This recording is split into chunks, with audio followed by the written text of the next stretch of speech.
Are we live? We're live. Live on Good Thinking Live. Streaming from LinkedIn for all of you LinkedIn learners and LinkedIn people, and streaming live from YouTube. And if you want to subscribe to YouTube, you can go to Becky Saltzman, subscribe, hit the notification or hit that bell, and you get notifications of when we go live. And when we go live, it's always conversation. So you're part of it.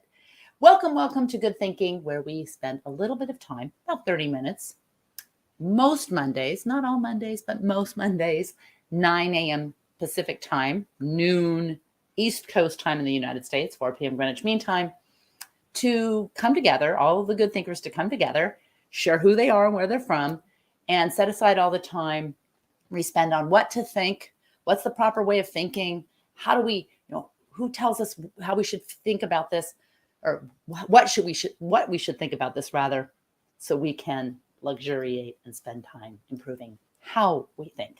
So please let everyone know in the comments, and we'll pull the comments in, who you are and where you're from, because that's the fun. The fun is seeing all these different perspectives from good thinkers from all over the world. And today's topic is rethinking honesty. And I had someone reach out and say, rethinking honesty, that's weird. Aha, that's the point. Because I think after today, you're going to think about honesty, truth, lying in a slightly different way. And that's the fun. And let's get started with the first question. So we always start with a question.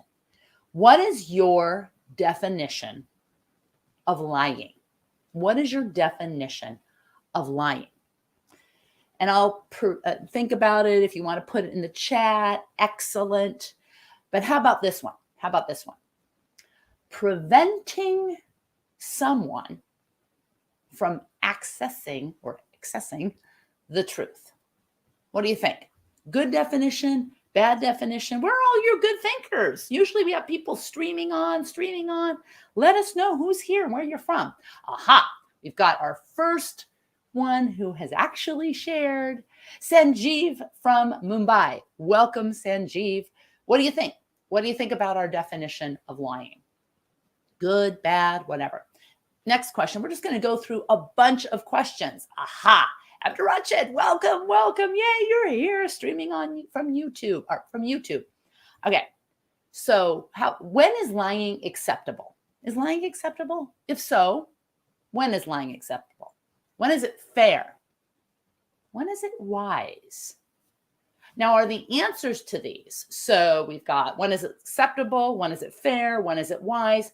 Are the answers to these questions different for someone else than they are for you? Are they the same or different?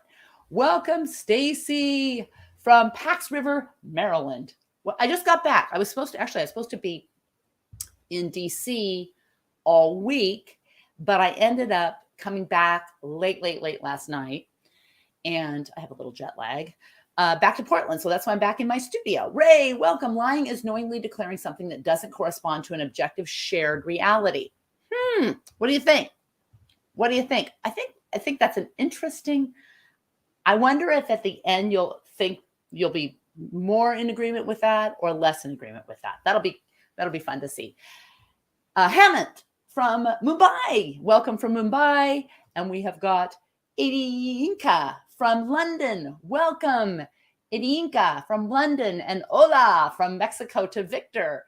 Welcome. See, this is so fun because we're getting people from all over. And this will give a different perspective because different places give you different perspectives. One could argue different places determine everything. So we will see. We've got Melinda from Central Kansas. And I'm so glad. See, you say Melinda, but what I see is LinkedIn user. So this is great.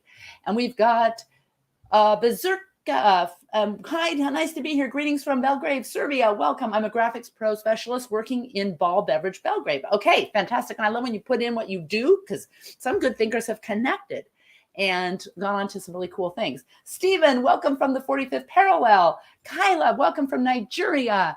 Adam, welcome. Old quote, everything we hear is an opinion, not a fact. Everything we see is a perspective, not a truth. I like it. I like it. I like it. I like it. Rubber chicken, rubber chicken. And we've got Mercio from Saudi Arabia. Welcome. And Salik from New Delhi. And Marcello, hashtag Team Live. Fantastic. Abracha, depends on the circumstance and whether subjectivity is an involved element. Is there ever a time that subjectivity is not an involved element? I used to think that there was, absolute truth until I learned about superposition. And I'm like, I'm not so sure about that. And we've got Marcello from Atlanta, Georgia. We've got Marcus or Adam. Oh, Marcus yes. Marcus Aurelius. I always say that wrong. Big Stoic. Marcia, hi. And we've got Adarsh from India. Okay. Let's have a great show. Let's get started. All right. Here's the deal. What's your definition of honesty? Here's the question. And this is the first really, I want you to definitely try to answer this. If not in your mind, in the comments. Is there, because this is kind of the center of the whole show today, is there a difference between honesty and truth? Is there a difference between honesty and truth? Can you be honest without telling the truth? And if the answer to can you be honest without telling the truth is yes, then maybe that begs whether there is a difference between honesty and truth kind of has to be yes as well. And I will tell you, well, I greet a few more people on. Allah from Egypt, welcome.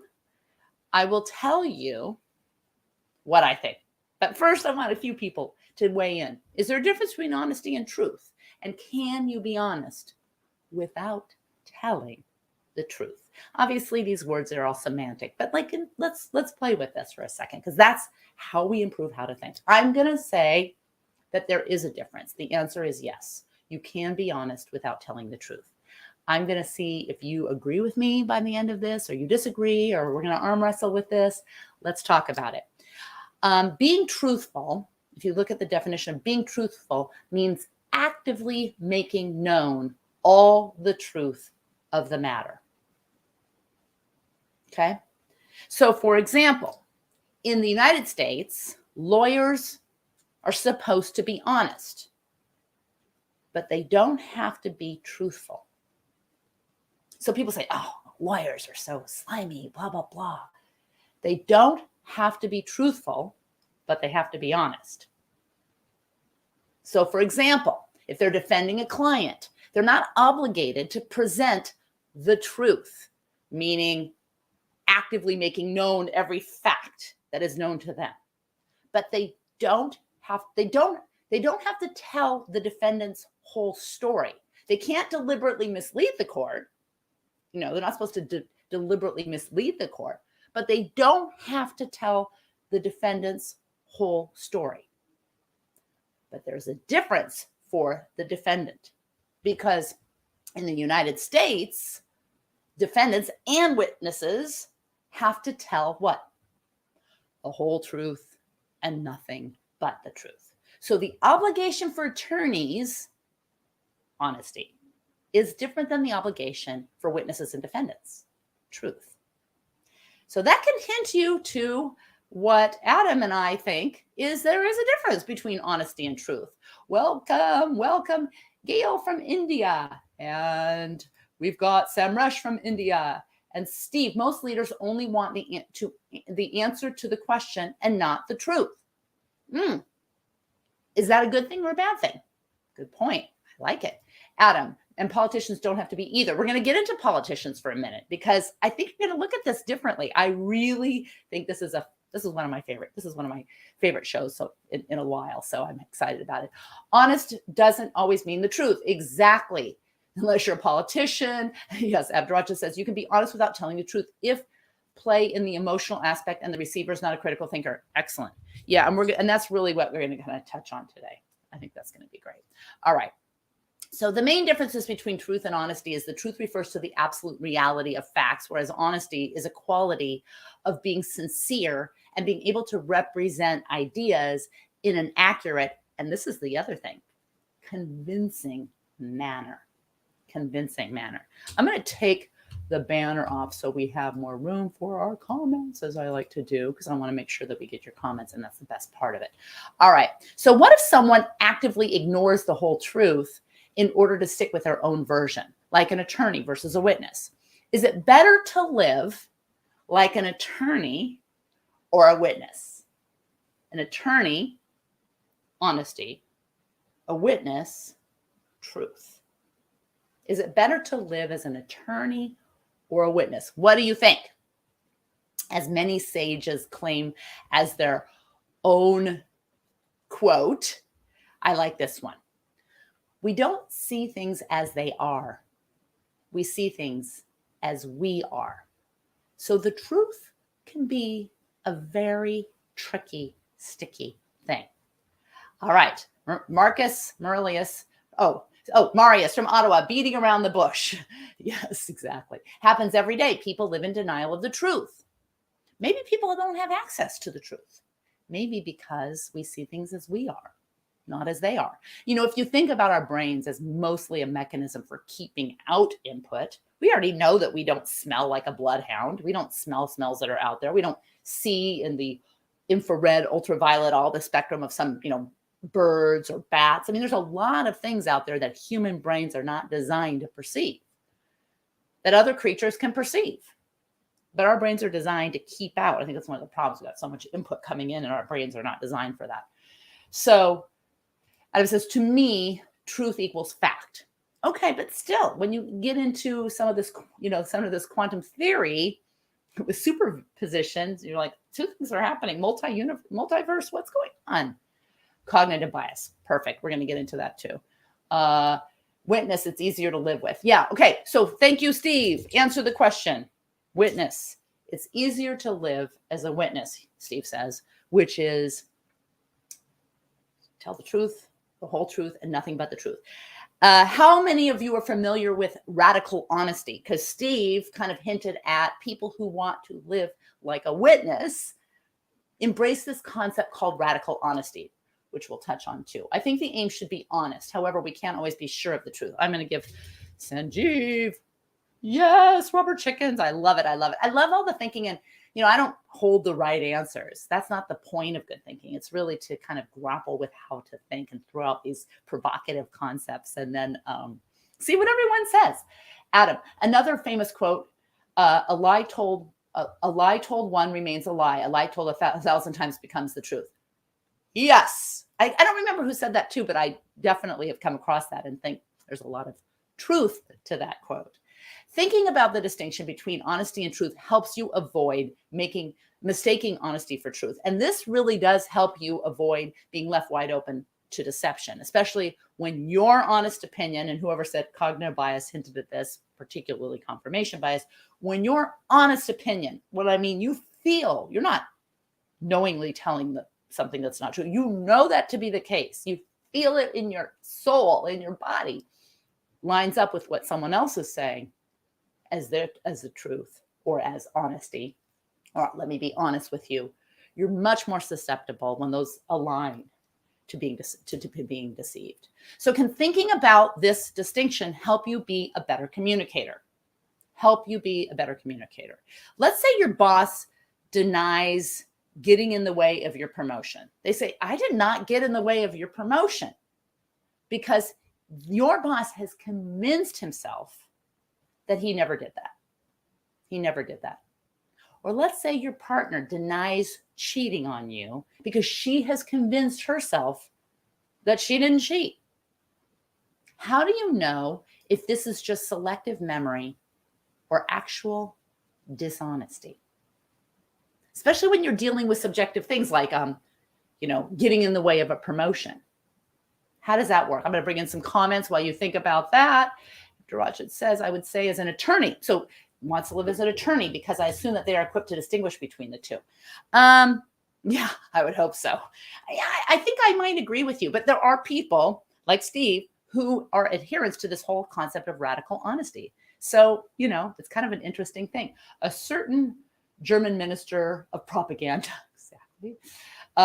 We need to have both. We need to be honest in our answers, but not withhold the truth when asked. When we are withhold the truth from someone, then we are lying. Are we lying when we withhold the truth? Are we lying? Is that a lie? Preventing someone else from accessing reality. Lie words we need to remember, but truth we never need to remember. Yes, when you make a lie, you have a lot of burden to try to remember things. That's a really good point. All right.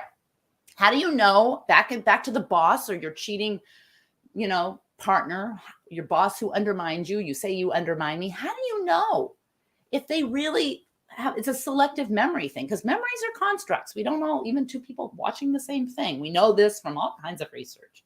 We all see the truth a little differently. We're not making, it's not always intentional. And I'll get into some research to tell you about that. So how do you know? Now, you might say, listen, I know my boss knows that they undermine me. But then a week later, all of a sudden, you get a promotion. How do you know? Or you say, I know that this is a toxic work environment. How do you know that it's intentionally toxic? How do you know that your boss how do you know that even your, cheating partner really was dishonest or just has a selective memory? And there might be something where I know that, but I wouldn't know that. The more subjective the thing you're accusing someone of, or you think you're challenging someone with, maybe perhaps the more selective memory. But there's also another question. What if you learned, so take your boss or your cheating partner. What if you learned that your boss had the beginning stages of dementia? Like he could have forgotten the instances that he undermined you, or you felt he undermined you. He didn't, not because he didn't feel that what he did was undermining, but because he actually forgot. Would you be thinking of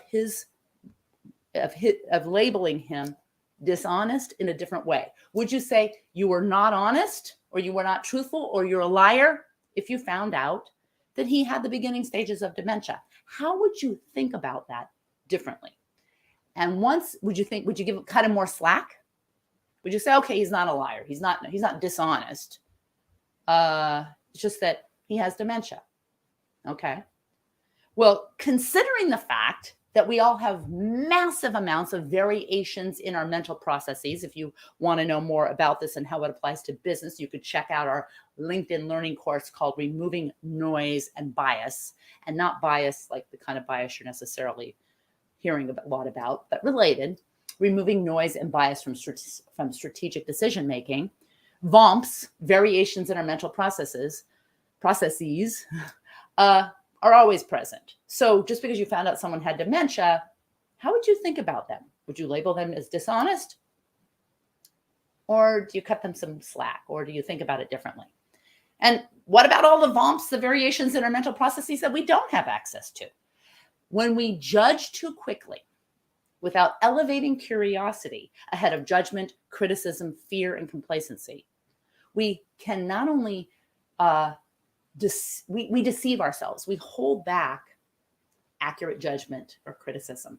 It doesn't mean we don't ever judge. It doesn't mean we blindly say, oh, I just want to be open-minded. Start with curiosity. So maybe you find out that your boss had dementia. Does that matter? All right, let's see.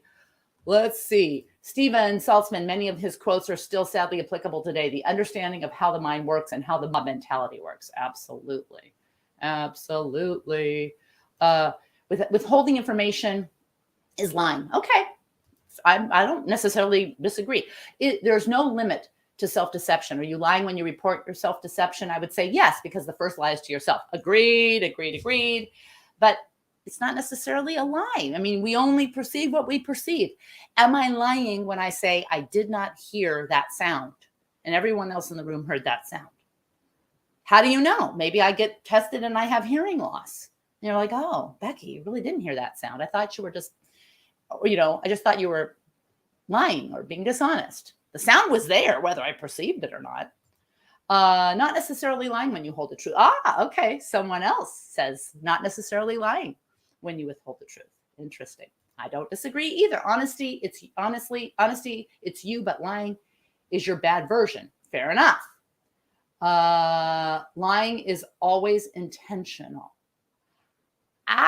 Is lying always intentional? I mean, I'll get to, and I would say dishonest. Let's see. I would say not dishonest. Sadly, it's the truth. Because of my manager's dementia, I did not get promoted. Right. And there might be a lot of reasons why you didn't get promoted. And then all of a sudden, 2 weeks later, they call you and give a promotion. You have to kind of go, oh, how do I make sense of this? I thought it was my manager's dementia that caused him to undermine me. And then I didn't get promoted. And then 2 weeks later or 3 weeks later, I got promoted.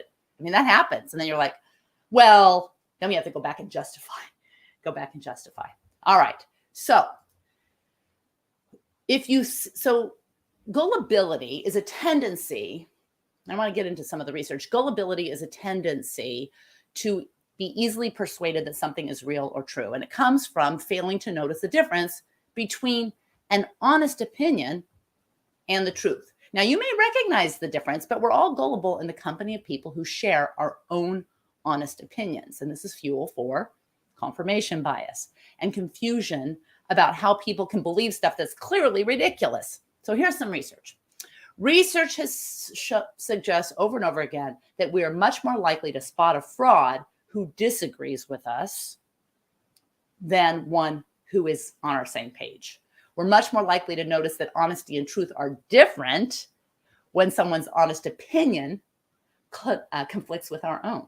But when someone's feelings and opinions, political opinions, whatever, societal opinions, beliefs, ideas, when they are just like ours, we're a bunch of like-minded people, we're both in touch with the truth, right?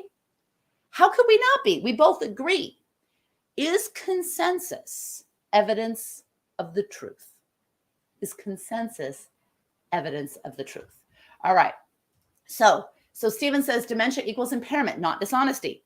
I agree. But what about all the dementia, the variations in our mental processes, the stress, the viruses, the bacteria, all the things that affect, the pollution levels, all the things that affect us.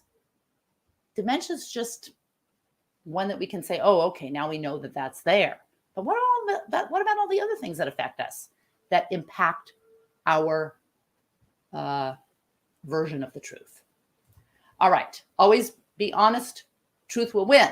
Okay. You know what they say about opinions. Yes. All right. So how common is it for you to mistake honesty for the truth?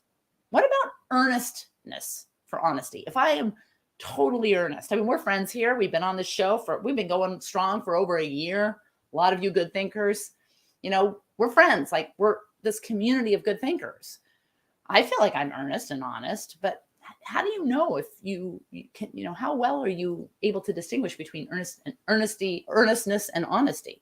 Well, studies suggest that that the difference between the ability to detect earnestness and even honesty is not that great. A lot of studies around compliments. Now, if I asked you, how well can you determine whether a compliment is sincere? So 1 being, I really can't tell if it's sincere. And 5 being, I can totally tell if a compliment is sincere. How would you rate yourself? 1, I'm not able to determine if it's sincere. People compliment me and I don't know if they're lying or not lying or being honest or not lying. And 5 is, I can always tell. I think I can always tell. What do you think? Put in your number in the chat. Let's see what you think. What's easier while you're doing that? I have to always give you question after question after question. What's easier, faking honesty or faking truthfulness? What's easier? So you can answer 1 to 5. It's easier to fake honesty. It's easier to fake truthfulness. What is easier? So Ray says, consensus can be groupthink. So no, it's not. Yeah, that's correct. Consensus, and if and Ray is an excellent data scientist, but consensus can also be an indication of a group statistical bias. So, if the right answer is here, for example, and everyone agrees, you might think that that's the right answer, but you might be all statistically biased. If everyone disagrees, you might have noise. That's kind of what we're dealing with in that course I mentioned. Removing noise and bias from strategic decisions. All right, so Adam says, empathy of the individual. Okay, interesting. We also have to take into consideration neurodivergent thinkers as well. People with autism don't process the same as neurotypical people. Dementia would fall into this category as well. Interesting. Do you need a diagnosis of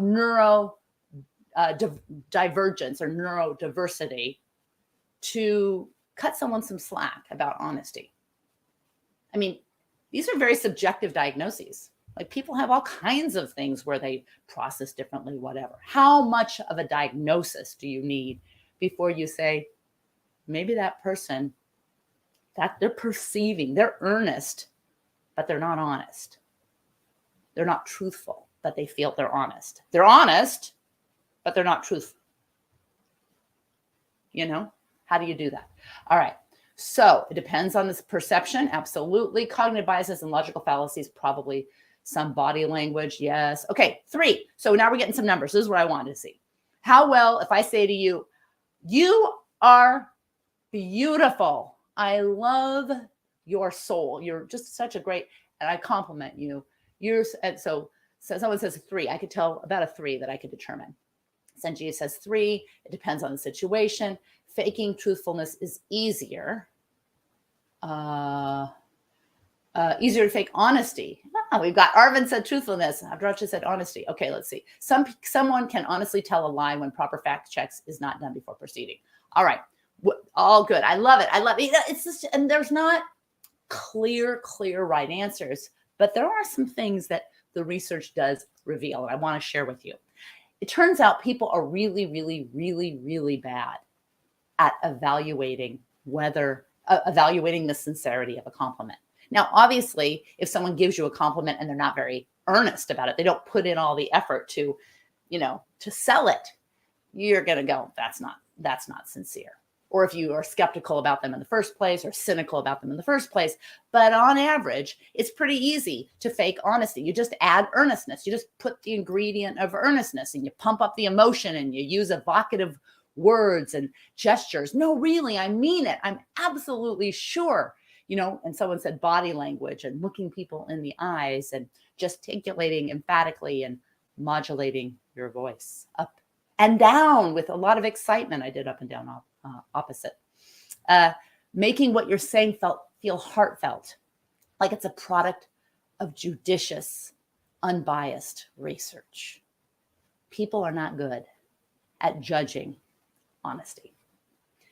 Earnestness, a big dose of earnestness makes this even more difficult. Why do we mistake honesty for truth when we're on the same page? Because we all tend to see ourselves as the standard for truth about reality. We assume that we're unbiased. I mean, we kind of know we might have some bias, but we think other people are more biased. Not us, especially not good thinkers. We deal with our biases all the time. We know we're less biased because we know about biases. Maybe. When we are with like-minded people, they must be unbiased, true, in direct contact with the truth. So I'm going to bring in Adam's comment here. There's no point in seeking to convert the intellectuals, for intellectuals would never be converted and would anyway always yield to the stronger, and this will always be man in the street. Arguments must therefore be crude, clear, forcible, and appeal to emotions and instincts, not the intellect. Truth was unimportant and entirely subordinate to tactics and psychology. Interesting. You have some quotes. Let us know who's that quote. All right. So my friend was recently complaining to me about some relatives who were coming to stay. We'll go a couple minutes longer, but not much. Okay. We're coming to stay and visit at his place. And the relatives, and he was complaining, in front of his kid. So his kid was like 8. And he was like, I can't believe, these aunt whatever is coming to stay with the cousins. Ugh, I just am not looking forward to it at all. I don't want them to come. And the kid, 8 years old, is sitting there eating his cereal in the morning and listening to this. And then the relatives show up. And my friend went on, I am so glad that you're here. I'm so glad you're staying here. And this is a lie. But how could he have done this and remained honest? How could he have done this and remained honest? Particularly in front of his kid. He doesn't want his kid to see him actually outright lie. What could he have done? And this is where I am a proponent of honesty and probably less of a proponent of radical honesty. And radical honesty being you report out loud to another whatever you notice in front of you, in your body and in your mind and in the present moment. And it's supposed to offer a process to directly express and get over anger and rage and full body forgiveness and create this real connection. So basically, whatever comes to mind, if I see you, I say, ugh, that's an ugly hair color or something. Radical honesty. But a lot of people find it extremely liberating, and you can look it up. I'm running out of time to get into it too much, but you can look it up if you're interested. But what could my friend have done to be honest but not truthful when his relatives came? Okay. Well, he could have just said, when they said, oh, we're so glad to be here, instead of going on and on, oh, we're so glad to have you stay, he could have said, that's why we have a guest room. That's being honest. But is it being truthful? And understanding this distinction not only helps you become a more effective communicator, but it also helps you be less gullible. You don't impute truthfulness to someone who's being honest. You don't assume that they have told you all there is to know. You listen. Say, you were honest. I heard you say, that's why we have a guest room. I didn't hear you say, I'm so glad you're here too. And you also don't do that in front of your kid and teach your kid how to lie. So imagine a world in which nobody lied.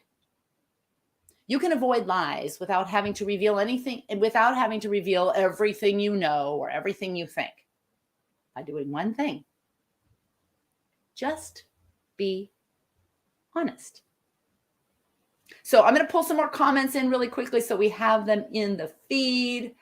Sanjeev, it depends on the form of a compliment. Yes, but even when you have a really good actor giving a compliment, people are, even if it's completely a BS compliment, people are unable to determine whether it's true, whether it's sincere. Just put in earnest, even if the earnestness is false. It's easier to fake the truth. We can always find evidence to support our point of view, but people can fake honesty just as easily. Depends on the person in front of you. And Hassan, I pulled that in a little late, but I think that your answer could pertain to a lot of these questions. So that's great. Melinda K, propaganda subordinates the truth. Some people lie because he won't make you happy, because he likes you. Trust, but verify. Trust, but verify. I love it. Not a bad way to end. Hope you guys have a great week. See you next week, next Monday, 9 a.m. Pacific time in the West Coast, 4 p.m. Greenwich Mean Time. Keep the comments coming. Interact with each other. We need to have time to think of, give yourself time to think about your thinking. And be sure to subscribe on YouTube, Becky Saltzman. Hit that bell notification so you can get notifications, because I want your opinions. I want you all here. Have a great week.